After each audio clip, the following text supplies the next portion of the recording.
Bonjour tout le monde, bienvenue sur AOS Geeks. Aujourd'hui, Yann, Vincent, Pierre et moi allons discuter d'un événement qu'on a eu, qu'on a fréquenté récemment à Pont-Rouge, à la merveilleuse localité de Pont-Rouge, domicile du Gentleman 14, Xavier Carpentier lui-même et qui organisait le premier tournoi en équipe d'envergure d'Age of Sigmar au Québec.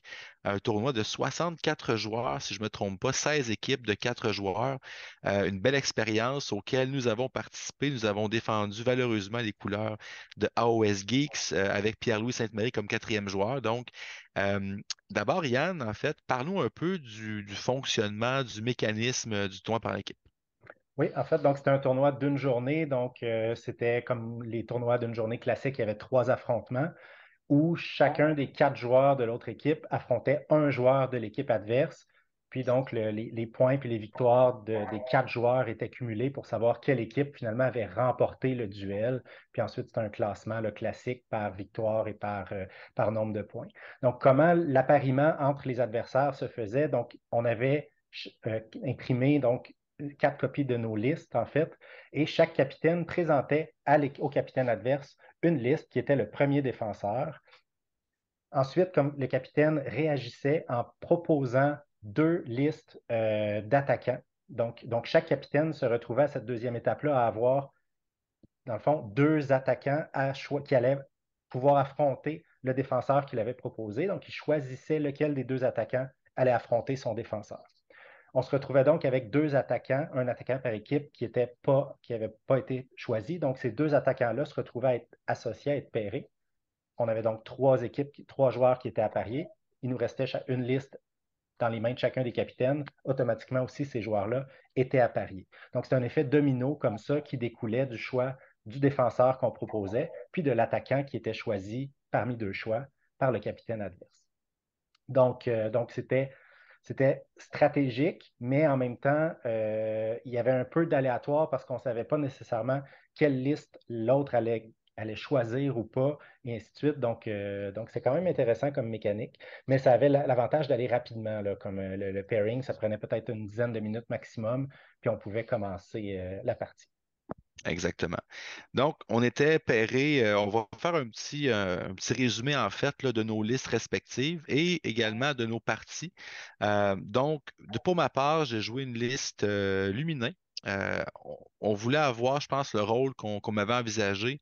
C'était un rôle peut-être plus de bloqueur. Donc, souvent une liste qu'on pouvait peut-être avoir l'option de mettre en premier, donc de lancer au lion. Une liste qui peut encaisser quand même. Et les Luminins, sauce à la rite était quand même assez bien nommé là-dessus. Finalement, on était avec Pierre-Louis Sainte-Marie avec son armée de Nurgle, qui était aussi assez tanky. Donc, c'est deux options qu'on a eues. Puis Pierre-Louis était plus à l'aise dans ce rôle-là, peut-être, là. Donc, on lui a laissé ce rôle-là. Donc, ma liste, essentiellement, j'avais Avalanor. Donc, je pense que c'est un must maintenant dans toutes les listes à la rite. Je jouais Aemetrica, donc pour avoir tous les bonus, en fait, au Stone Guard, également qui soit en ligne. J'avais également un Stone Mage. J'avais un Enlightener, j'avais également un Catalar. Donc, j'ai ces quatre héros-là dans un Warlord.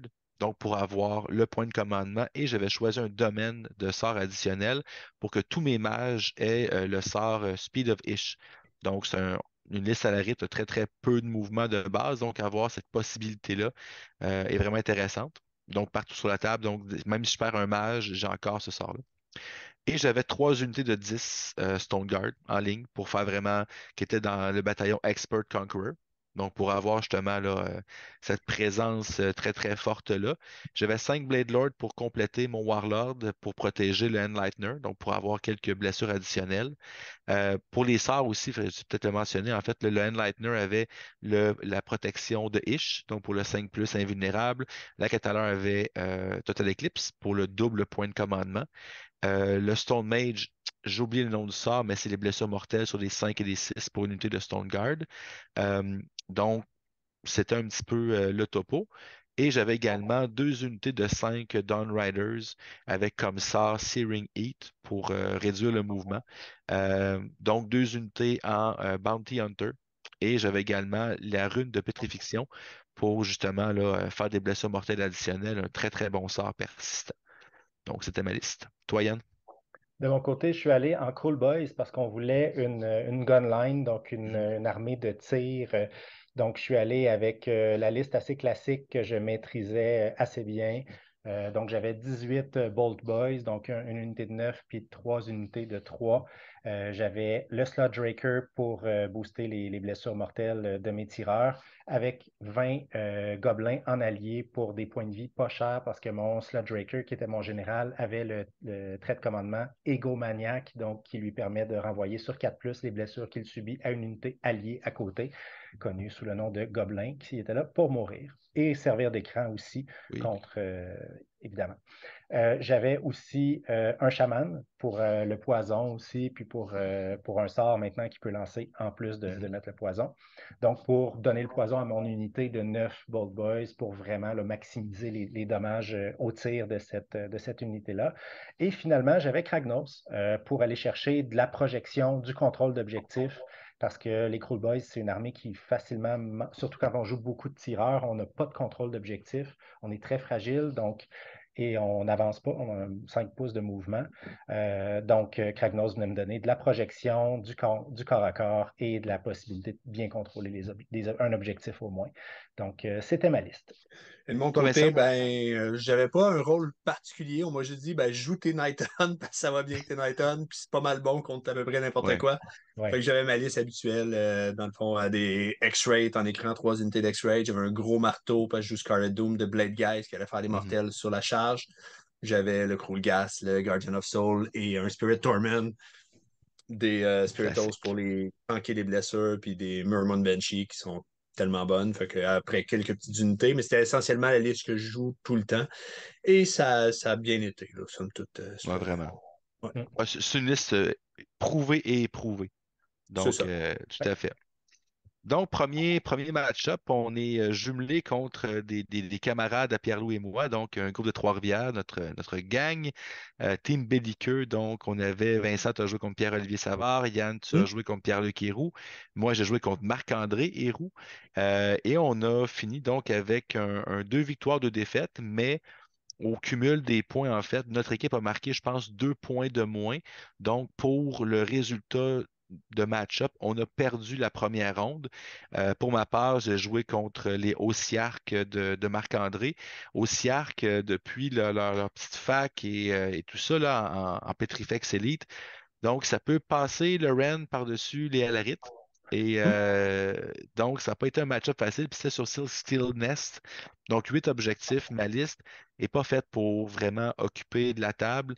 Ça a été une belle bagarre. J'ai perdu 28-26. On était très, très tu sais, réactifs un peu. On voulait pas trop se commettre chacun de notre côté. Mais ça a été le fait qu'il soit plus mobile pour aller prendre les objectifs en flanc de table qui l'a vraiment aidé. Puis Marc-André, c'est un excellent joueur aussi, très, très réfléchi. Donc, ça a été un très, très beau match jusqu'à la fin. On s'est rendu jusqu'à la cinquième ronde. Donc, une défaite pour moi, 28-26. Toi, Yann? De mon côté, j'ai joué contre la liste de Tzinch de Pierre-Luc Héroux qui Ouais. summon énormément de Lord of Change. Dans Mhm. la partie, il y en a summoné 3, donc c'est littéralement 1200 points de plus qu'il a amené sur le jeu. Donc, sans surprise, j'ai perdu cette partie-là, principalement parce que, en fait, il a invoqué ses sorts persistants sont très, très bons. Il y avait les Ravenax Nyashinja, et moi, mes archers bougent à 5 pouces. Alors, vous faites le calcul rapidement. Son Nyashinja, à chaque phase de héros, à partir de la première phase de héros, Mhm. a détruit une unité de Bolt Boys, carrément. Voilà. Fait que Voilà. c'était extrêmement violent. Ouais. Il a réussi aussi intelligemment à placer dès le tour 1, avant que je puisse jouer, de mettre 2 sorts persistants entre 2 décors pour bloquer Kragnos. Mhm. Donc, Kragnos, Mhm. j'avais le choix soit d'essayer d'avancer vraiment très, très proche du sort persistant puis de charger une très longue charge par-dessus ou contourner une grosse pièce de terrain pour. Fait que finalement, il a rendu Kragnos inutile pendant 2 tours Ouais. grâce à ce positionnement-là parce qu'en plus, il jouait Bellacar. Fait qu'il a d'abord bloqué Kragnos avec des Endless Spells, puis quand j'ai été capable de faire quelque chose il m'a joué, il a utilisé Bellacar pour annuler là, les mouvements ou l'efficacité de Kragnos. Donc, il a vraiment bien joué, il a vraiment contré toute ma liste. Donc, j'ai quand même réussi à faire des points, somme toute. en plus en deuxième moitié de partie. J'ai réussi mes battles tactiques, mais vraiment, j'avais aucune chance dans ce Non, match-up-là. non. Ça a été vraiment, vraiment difficile. Ton côté, Vincent, je pense que c'était un petit peu mieux. Oui, moi, ça a bien été. Ça a été la Big Wa que j'affrontais. Et ben, dans le fond, j'ai eu le pairing que je voulais. Puis ça va être ça dans toutes les games. Là, on m'a donné le pairing que je voulais. Fait que je savais que je pouvais tanker la Big Wa. Puis je n'ai pas vraiment eu besoin, finalement, la façon que ça s'est joué. Puis Elvis a avancé suffisamment pour que je puisse charger son Sludge Draker, son général, dès le tour 2, si je me trompe pas. Puis l'éliminer. Et ça a été une belle partie de micromanagement parce qu'on était engagé avec plein d'unités. Et je dois admettre, celle-là, je suis particulièrement fier de cette partie-là parce que j'activais dans le bon ordre avec des pile-ins qui l'empêchaient de refrapper puis de finir mon unité puis tout ça. Fait que ça a été vraiment une belle partie où j'ai rapidement eu l'avantage parce que je contrôlais plus d'objectifs. Puis je le voyais dans le visage à PO, qui est un adversaire super agréable à affronter. À chaque fois que je faisais un bon mouvement, je voyais sa face, je faisais ah, shit. Là, tu sais, parce qu'il me le disait après, il disait t'étais en avance, mais à chaque fois, je me disais, je pouvais te rattraper, mais à chaque fois que tu faisais ton move, je me disais, ah, j'ai moins de chance de réussir. J'ai moins de chance. Mais ça a été une game le fun pour quelqu'un qui aime ça, jouer un corps à corps. Puis c'est vraiment important dans une game comme ça de prendre le temps de regarder tout le board de gauche à droite. Puis, OK, non, c'est cette unité-là d'abord, parce que si je pile pas tout de suite, il va pouvoir m'engager. Fait que là, puis finalement, j'ai réussi, je me souviens pas, au tour 3 ou 4, là, on a terminé ça parce que là, j'avais vraiment le contrôle du board, puis il restait plus assez d'unités pour pouvoir revenir dans la partie. Fait que ça a bien été de mon côté. Et Pierre-Louis a remporté également son match contre Danick Gagné. Donc, quand même, c'est un match-up qu'on pensait Hmm. perdre, en fait, là. Et donc, une belle surprise pour Pierre-Louis, très, très le fun. Mais malheureusement, même si on a deux victoires de défaite, on a eu moins de points, on a eu la défaite. On a été jumelé avec une autre équipe qui a eu une défaite. Et est-ce que c'est les Salopards de l'Estrie, le nom Euh, exact? je me souviens plus, mais en tout cas, après les gars de Trois-Rivières, on a affronté des gars de Les gars de Sherbrooke, Près de Sherbrooke. chez nous. Ouais. de chez nous. Exact. Donc, Ouais, Donc, et ce match-up-là, en fait, je pense qu'on a eu pratiquement le 4 match-ups qu'on était à l'aise. Si je ne me trompe pas d'avoir de mon côté, j'ai affronté Charlie et ses Cruel Boys. Et le scénario était Head-on Collision, donc avec 3 objectifs en ligne l'un de l'autre. Avec l'armée de la rite, c'est pas compliqué, je m'assois au milieu puis je gagne. ouais. En gros, c'est ça, là. Parce que je peux faire facilement des tactiques de bataille, puis je vais juste marquer plus de points. Puis c'est une armée Cruel Boys plus shooty aussi, là. Il y avait quand même 2 unités de 10 Les gars de Tripaz. les God Rippers, exact. Donc 2 unités de 10 God Rippers, 2 unités de 10 Upgrot. Il y avait également Gobsprak, il y avait 2 unités de 6 Bull Boys, 2 chamans, deux ou trois balistes. Donc, c'est quand même du tir. Puis il y avait quand même beaucoup de terrain. Donc, j'ai pu me cacher de ces balistes pendant un certain temps. Puis, tour 1, je lui donnais le tour. Il y avait plus de pauses que moi. Avance-toi, parfait, il s'avance. À mon tour, j'ai pu éliminer ses écrans. J'ai pu m'asseoir au milieu de la table avec Speedovish sur 2 unités. J'ai collé le tour, puis là, j'ai pu faire Speedovish sur mes cavaliers. Puis là, j'ai pu prendre ces Ball Boys à revers. J'ai chargé. J'ai juste locké une unité de Ball Boys avant pour qu'il fasse son Only Shell sur des Stone Guard. M'en tuant peut-être 2 ou 3, je m'en souviens plus. J'avais un 4 plus Ward à cause que j'étais sur un objectif que je contrôlais. Et la cavalerie a par la suite rentré dans les Ball Boys. Pas d'Only Shell, ça a pété. Bref, après 2 rondes, il ne restait pratiquement plus rien. À Valanor, c'est farci Gobsprak à grands coups de marteau. Donc, ça a été une solide victoire pour moi, je pense 38-4, quelque chose comme ça, là. Fait que ça a été rapide et efficace. De mon côté, j'ai affronté Martin Soucy et ses Mega Gargants avec King Broad aussi. Oui. Donc, ça a été vraiment une partie serrée. Moi, c'est sûr, tu sais, avec des trucs épiques, là, par exemple, au tour 2, j'ai eu l'initiative, j'ai chargé un de ces géants avec Kragnos. Puis, j'ai lancé mes jets de blessures. On sait qu'on multiplie hein, le résultat de 2D pour les blessures mortelles. J'ai lancé un double 1. Donc, j'ai fait une blessure mortelle. Euh, donc, après ça, lui, à son tour, j'ai pas réussi à tuer évidemment son géant. J'ai pas fait 35 blessures sur un géant avec Kragnos. Il m'a chargé avec King Broad, donc il y avait 2 géants. Il m'a donné le frappe en dernier. Ces 2 géants ont attaqué. Il a amené Kragnos à 1 point de vie. Donc, une Hmm. fois que ces 2 géants ont fini d'attaquer, il restait 1 point de vie sur Kragnos. J'ai eu un jet à un moment donné, je pense, j'ai lancé 6 dés pour des blessures, puis j'ai lancé 3-6. Fait que c'est pour la protection à 6+. Donc, ça a été vraiment là, sur des jets un peu extrêmes que la partie s'est jouée. Et comme Kragnos, il lui restait un seul point de vie. Ça lui a permis de faire extrêmement mal sur la contre-attaque. Je pense qu'il a fait 27 dégâts en contre-attaque, même avec juste un point de vie restant sur King Broad, ce qui m'a permis par la suite de finir King Broad au tir avec mes Bold Boys à mon tour après. Donc ça a été une partie quand même très serrée, là, vraiment une belle partie où on s'est échangé la balle comme ça. Mais au final, la quantité de blessures mortelles que je produisais, plus le fait que Kragnos ne soit pas mort là, quand il l'a attaqué avec 2 géants consécutivement, a fait que la partie a vraiment été en ma faveur. Mais c'était vraiment une partie, on a eu du plaisir, là. Martin, c'est un joueur super sympathique à affronter. C'est toujours plaisant de Cool. jouer contre lui. De ton côté, Vincent? Moi, j'ai affronté Maxime Lemire avec ses Soulblight Gravelords. C'est tellement le fun d'affronter une armée qu'on joue nous-mêmes parce qu'on connaît la liste à Mhm. fond. Je savais ce qu'elle faisait. Mais lui, c'est une liste particulière. 2 Terror Guys, un Vampire Lord puis Manfred. Donc, quatre Des gros monstres. monstres. Peut-être même un de plus. En tout cas, bref, il avance juste avec des monstres. Euh, je suis pas tellement inquiet de la liste. Je pense que j'avais un match-up en ma faveur, surtout qu'on va s'affronter face à face. Puis les Night Hunt sont redoutables quand c'est ça. Il m'a laissé commencer, j'ai touché l'objectif. Je me suis avancé un petit peu, mais pas trop. Lui, il s'est avancé, puis j'ai été surpris parce qu'à son tour, il m'a tiré en espérant tuer les écrans, mais il a pas osé charger dès le tour 1. Puis quand le tour 1 était fini, je savais que j'avais gagné la partie parce que je Ah gagne ou oui. je perds l'initiative, ça ne changeait plus rien. Parce que là, il a gagné l'initiative. Il a décidé de charger, mais j'avais mes écrans. Fait que je dis, bon, là, il va me tuer des écrans, puis après ça, à mon tour, je vais l'exploser avec tout ce que j'ai. Ou sinon, si moi je gagnais l'initiative, je l'explosais avant même qu'il tue mes Voilà. écrans. Fait que c'est effectivement, c'est passé. Il a gagné l'initiative, il a chargé, il a tué 2 écrans, même pas au complet, je crois. J'ai pu riposter, j'ai déjà des unités à 3 pouces qui ont frappé un petit peu. J'ai retraité avec tout, j'ai tué 3 de ces behemoths. À mon tour à moi, Puis, blesser Manfred. Puis là, on a regardé la game, puis je dis, ben, essentiellement, il va te rester Manfred. Puis en plus de ça, je suis même plus chanceux. J'ai fait apparaître une unité d'Aridon proche de son objectif, sur laquelle il y avait 10 squelettes qui tenaient l'objectif. J'ai réussi ma charge à 9. Moi, j'étais Hunter, pas lui. Fait que j'ai même nettoyé. J'étais assis sur son oups. objectif autour d'eux. Fait que je faisais 1, 2 points, puis 4 points. Puis là, j'ai dit, ben, gars, il te reste Manfred.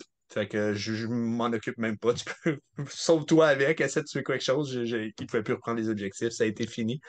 Fait que ça, c'est une petite leçon ici. Si vous vous avancez pour tirer et tout, faut être all-in. Si tu Ouais. t'avances, tu te commets. S'il avait chargé au premier tour, il s'est dit probablement, ah, si j'ai le double tour, ça va être bon. Mais il fallait qu'il charge. S'il avait chargé au tour 1, il avait tué mes écrans, puis il avait gagné le double tour, il aurait pu en plus refrapper. Là, j'aurais commencé à être un peu inquiet. Mais comme il s'est pas placé pour tout de suite m'impacter le tour 1 ou il n'a pas osé m'impacter dès le tour 1, ben, gagner le double tour, finalement, il n'a pas servi à grand-chose. Fait que, à partir de là, je savais que, parce que je connais les listes, puis c'est pas le joueur ici, je connais ma liste, la liste frappe plus fort que sa liste à lui. Fait que, rendu là encore à corps comme ça, je savais que j'avais l'avantage. Puis Pierre-Loup également a joué contre l'adversaire. Son nom m'échappe malheureusement, mais c'est un joueur Gloom Spite Gitz. Et Pierre-Loup a également remporté sa deuxième partie. Donc, on a été 4-0. On a remporté là, donc tous nos matchs. On était 1-1, 1-1 dans le fond en tant qu'équipe. Et on a affronté la troisième partie, l'équipe des Bourrins Pingouins A. Donc, bien sûr, pas l'équipe B, l'équipe A. Donc, on a affronté quand même les bons Bourrins Pingouins, ceux sans Kevin Lemieux. Donc, pour ma part, j'ai un match-up là, qui était très, très favorable pour moi, en fait. Là. J'ai joué contre JC Paradis, un joueur tellement le fun à affronter. JC joue une armée de Nurgle, donc une armée très, très élite. Donc, les listes un petit peu Nurgle qu'on a tendance à voir.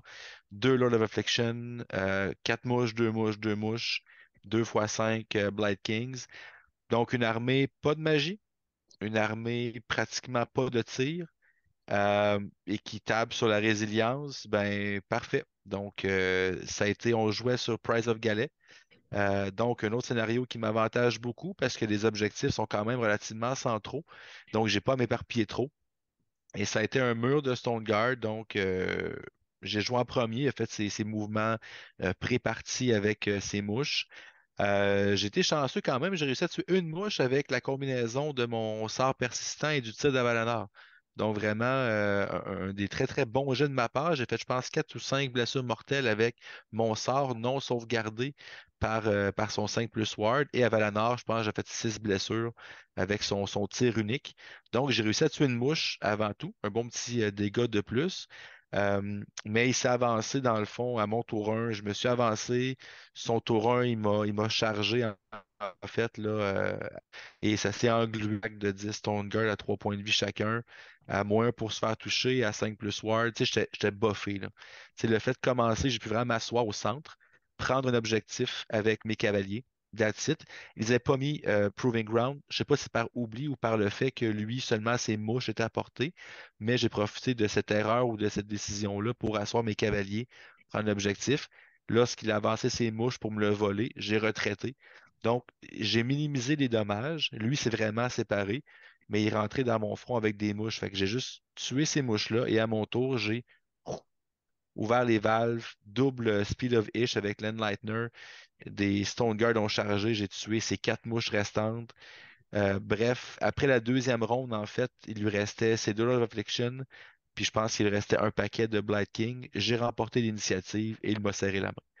Donc, ça n'a pas été une partie. C'est vraiment un match-up. Je veux dire, Mhm. je vois pas qu'est-ce qu'il pouvait faire contre mon armée. Dans ce scénario-là, surtout, là, je vois pas comment il pouvait. Tu sais, je pense que c'est une partie où est-ce qu'on la joue 10 fois. Je pense qu'il la perd 10 fois. Mhm. Donc, une partie quand même. C'est un très bon match-up sur un bon scénario en plus. Mais un adversaire tellement agréable. Parlant d'adversaire agréable, moi j'ai affronté Oui, Gabriel Sanson, vraiment un oui. super joueur, un très bon joueur et un joueur très agréable et très relax dans sa manière de jouer aussi, là. C'est un joueur qui est très bon, mais sans avoir le côté nerveux, compétitif Ouais. du tout, là. Il est vraiment agréable à affronter. Donc, lui, il jouait Fire Slayers, une liste avec trois Magmadrot, trois Rune Sons sur Magmadrot. Ça a été une partie très serrée. On était les deux en fin de journée, fatigués. Donc, on a fait des petites erreurs de part et d'autre, mais ça a été une belle partie. C'est sûr que j'avais l'avantage du tir, en fait. Contre ces Magmadrots, ce qui arrive, c'est que mes tireurs étaient capables de sortir un Magmadrot par tour au tir. Donc, ça a été vraiment un petit peu plus difficile pour lui de ce côté-là, là, de perdre des Magmadrots aussi rapidement. Euh, donc, c'est ça. Je me souviens plus, sa preuve de ma fatigue à ce moment-là. Je me souviens plus du détail de la partie, de comment elle s'est déroulée. Mais je dirais Mm. que essentiellement, le facteur déterminant, je pense, ça a été ma capacité à tirer, donc à faire des dommages de loin, alors que lui, tu sais, ça a été, il avait besoin de me charger, de venir en contact. Donc, puis le fait d'avoir plusieurs petites unités aussi, ben, à un moment donné, son Magmadrot a chargé une de mes unités de Bold Boys. OK, il l'a détruite, mais c'est 120 points que j'ai perdu. Puis après ça, c'est à mon tour. Tu sais que mon slot Draker peut le charger. Fait que ça a été. Je pense que liste pour liste, Mhm. j'avais un avantage dans ce match-up-là. Puis lui-même le dit, là, il savait que c'était pas une liste Fire Slayers Non. optimale, mais la liste Fire Slayers optimale, il la trouve un peu plate à jouer parce que c'est très tanky, pas beaucoup de mouvement, tout ça. Donc, il a volontairement rendu sa liste moins compétitive pour faire une liste qu'il lui trouve beaucoup plus agréable à jouer pour lui et pour l'adversaire. Donc c'était super. Puis ben, ça m'a permis de gagner la partie. Exact. Puis Gabriel et moi, en fait, la liste que tu parles, la liste Ouais. compétitive, c'est la même liste que la mienne parce qu'on s'était parlé justement de liste. On avait communiqué ensemble, puis on avait échangé des idées, puis on est arrivé pratiquement à la même liste. Je pense à un artefact de pouvoir près, là. Donc, tu Mhm. sais, je confirme que oui, c'est une liste qui est très compétitive, qui est très tanky, mais mes Fire Slayers ne sont pas remisés pour rien. Ouais. Il y a un facteur plaisir qui semble être un peu absent. Mais Ben, bon, pour ceux d'ailleurs qui avaient écouté notre vidéo review du tournoi CCBB à Ottawa auquel on a oui, participé, dans lequel Alex, on s'est affronté, sensiblement ma même liste de Cruel Boys avait affronté ta liste oui, de Fire Slayers, mais version très tanky, sur le même scénario. oui, Puis tu m'avais c'est vrai. complètement détruit. Il y avait même tour 2, j'avais perdu. Alors que là, contre Oui, une liste différente de Fire Slayers, là, c'est moi qui ai eu le dessus. Donc, c'est vraiment une question, je pense, de liste, là. Mais chapeau à oui, Gabriel d'avoir opté pour une liste plus agréable. Merci. exact.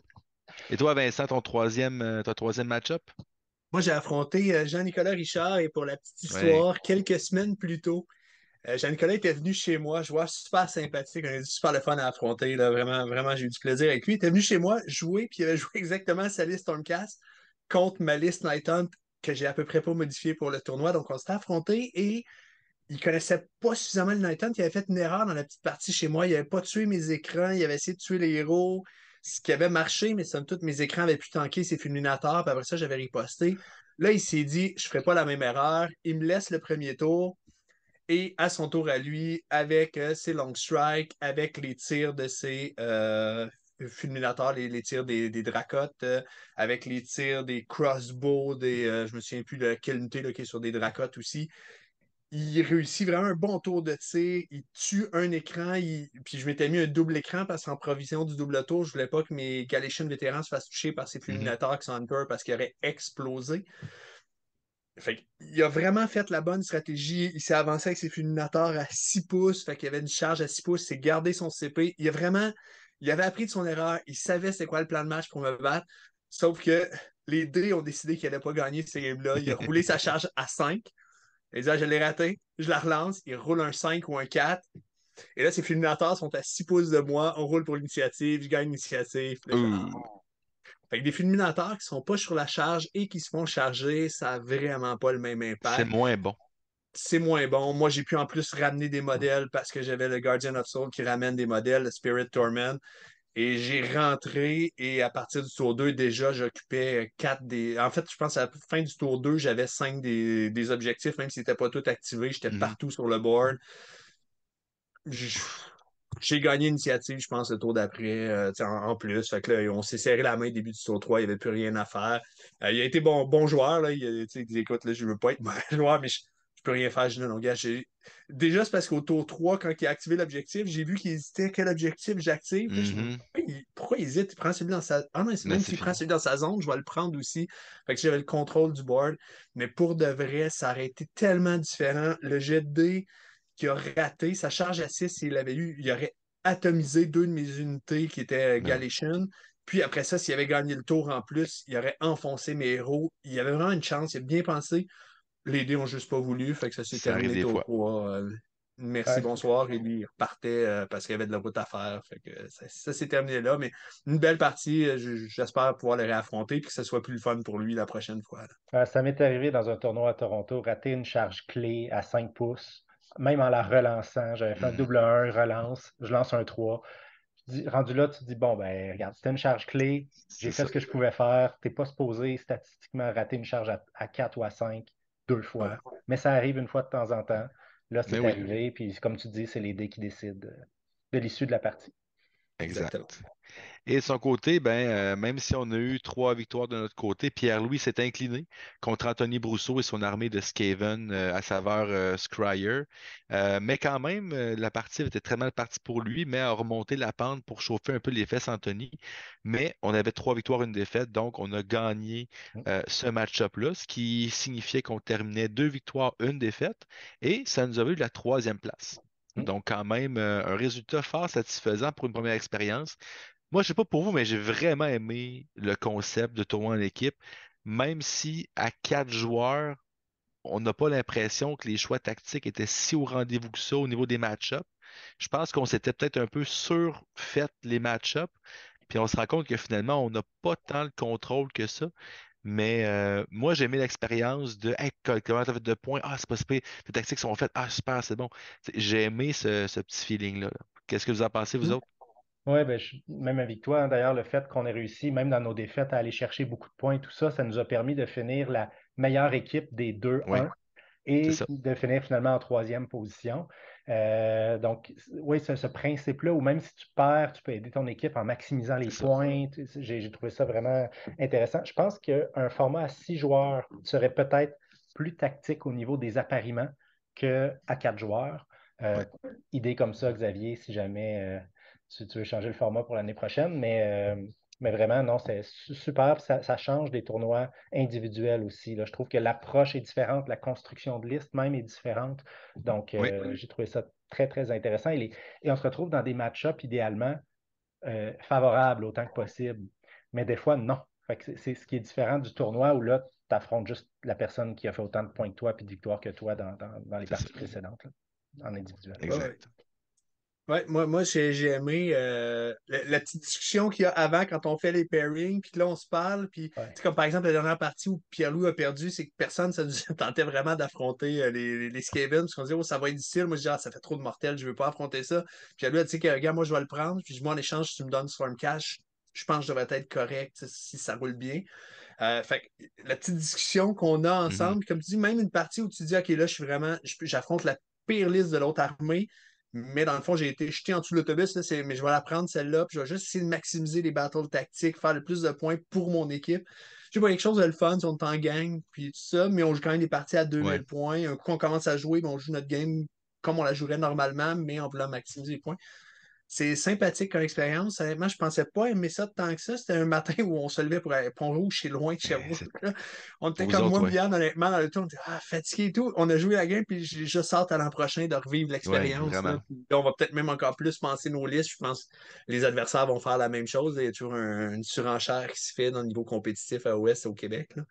Donc, Tellement. j'ai bien aimé l'expérience. Donc, un gros merci encore une fois à Xavier Carpentier de Gentleman 14 pour avoir eu cette initiative-là. Vraiment une belle expérience, un bon vibe, une belle communauté. Puis a géré ça vraiment de main de maître, ce tournoi-là. Merci aussi au Bastion pour le prize support également. Donc, vraiment, vraiment intéressant. On voit vraiment qu'il y a une communauté qui se construit. Puis il commence à y avoir de plus en plus de gens au Québec là, qui font des événements, qui se mettent là-dedans. Puis moi, je peux juste saluer ça de la meilleure façon possible, là. C'est vraiment cool de voir le vibe présentement, là. Ouais. Donc, merci beaucoup encore d'avoir écouté. Si vous avez des questions ou quoi que ce soit, n'hésitez pas à commenter. Sinon, un petit pouce pour aider la visibilité de la chaîne, c'est toujours super intéressant. Et sur ce, bon wargaming.